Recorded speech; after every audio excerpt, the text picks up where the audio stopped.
Hello කොහොමද ඔයාලට ඔගොල්ලෝ හැමෝම සාදරයෙන් පිළිගන්නවා මගේ YouTube channel එකට. ඉතින් මං අද හදන්නේ මගේ තියෙන පුංචි බැල්කනියේ තියෙන පුංචි වගාවෙන් පළවෙනි අස්වැන්න නෙලා ගන්න. එන්නකෝ එහෙනම් මාත් එක්ක. ඉතින් මේ තියෙන්නේ සරු සාරයට වැවිලා තියෙන නිවිති පැලේ. මං හදන්නේ ඉතින් මේකේ ලොකුවට වැවිලා තියෙන කොළ ටික කඩලා ගන්න තමයි. මං ගාව ඉතින් ලොකු වගාවක් නැහැ. මොකද අපි ඉන්නේ අපේ බෝඩිම තියෙන්නේ උඩ තට්ටුවක. ඉතින් අපිට පැල තියාගන්න තැනකුත් නැහැ. පුංචි ඉඩක් තමයි තියෙන්නේ. ඉතින් ඔය ඉඩේ එහෙට මෙහෙට කරලා ඉතින් පැල ටික තියාගෙන ඉන්නවා. ඒ වගේම තමයි ඉතින් පසුත් ඉතින් මම ওই ගෙදර යන වෙලාවට ටික ටික පස් අරගෙන ඇවිල්ලා මේ විදිහට පෝච්චි වලට පුරවල තමයි මේ විදිහට මගේ පැල ටික හදාගත්තේ. ඉතින් එහෙම ටිකක් විතර අමාරුවෙන් හදපු පැලවල මේ වගේ ලස්සනට අස්වැන්න දැක්කහම හරිම සතුටුයි ඉතින්. මේ ඇත්තට මේ පැලයට නම් කිසිම පෝරක් මම මුකුත්ම දාලා නැහැ. හිටවද්දි කොම්පෝස්ට් පසුයි කොම්පෝස්ට්ුයි කලවම් කරලා දැම්මා. ඊට පස්සේ ඉතින් හැමදාම වතුර දැම්මා. ඔච්චර තමයි. බලන්නකෝ සමහර නිවිති කොළ මගේ අල්ලටත් වැඩිය ලොකුයි. ඉතින් හරි ආසයි. ඔහොම තමයි ඉතින් නිවිති පැලේ අස්වැන්න. මට එක නිවිති පැලයයි තියෙන්නේ. මම මේ ටික කපා ගත්තා. ඊට පස්සේ ඉතින් තව දඬු කෑලි ටිකක් ඉතුරු වෙන ඉඩ ඇරියා මේ වගේ. ඒ ටිකත් ඊගාවට හැදිලා එනකන් ඉතින් වතුර දානවා හැමදාම.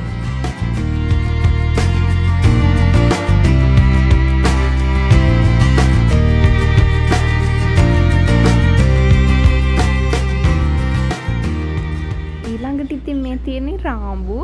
ඇත්තටම මම රාඹු පෝච්චි දෙකක හිටෙව්වා. මේ රාඹු හිටෙව්වේ මම ඇත්තටම රාඹු අල ගන්න නෙවෙයි. රාඹු කොළ වලින් අපිට සලාද හදන්න පුළුවන්නේ. අන්න ඒකට තමයි. ඒ හින්දා තමයි මම එක පෝච්චියක රාඹු ඇට ගොඩක් කිස්සා. ඉතින් ඒවා ටික හැදිලා ඇවිල්ලා තියෙනවා. පුංචි මං හිතන්නේ තමයි පුංචි අල දෙක තුනකුත් බැහැලා තිබ්බා. බලන්නකෝ.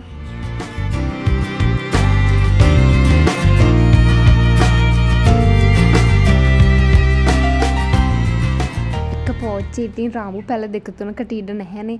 ඒ නිසා කොළ එකින් එක අස්සට ගිහිල්ලා හරිම අමාරු වුණා මට මේ ටික ගලවලා ගන්න. බලන්නකෝ කොළ පැටලිලා තියෙන්නේ.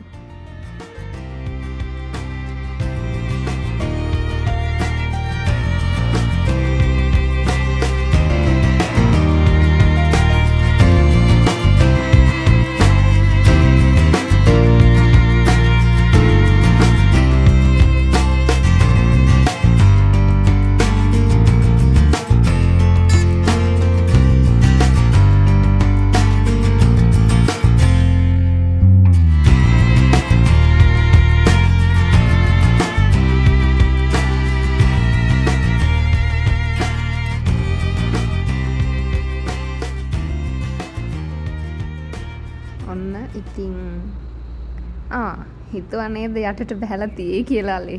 මමත් හිතුවේ එහෙම තමයි. හැබැයි පොළවට උඩින් තිබ්බ කොටස ලොකුවට තිබ්බා. පොළව යටට චුට්ටයි බහැලා තිබ්බේ.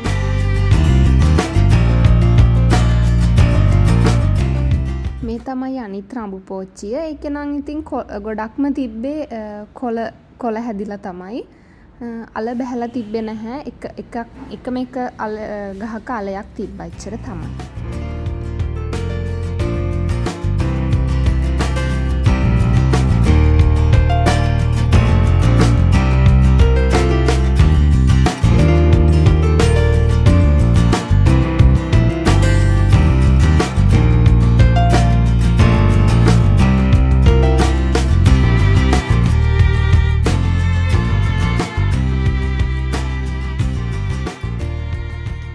තව මංගාව තියෙනවා තක්කලි ගස් දෙකක්.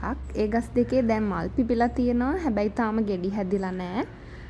මං ඉතින් ඒකේ ගෙඩි හැදෙනකනුත් බලාගෙන ඉන්නවා.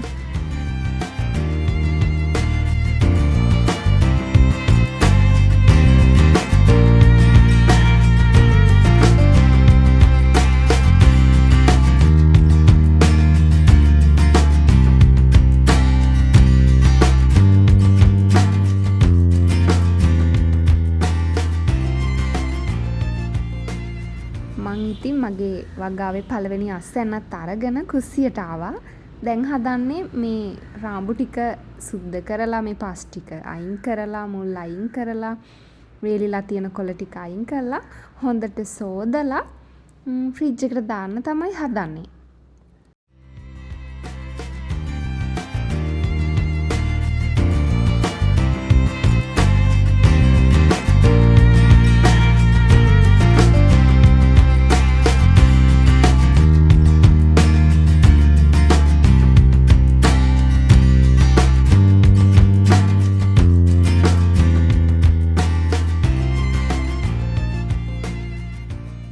මේ තියෙන්නේ නිවිති ගහේ ගත්තු අස්වැන්න.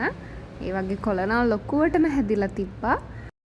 ඒ ටිකත් මං සුද්ධ කරලා හොඳට හොදලා ෆ්‍රිජ් එකට දාගන්නවා.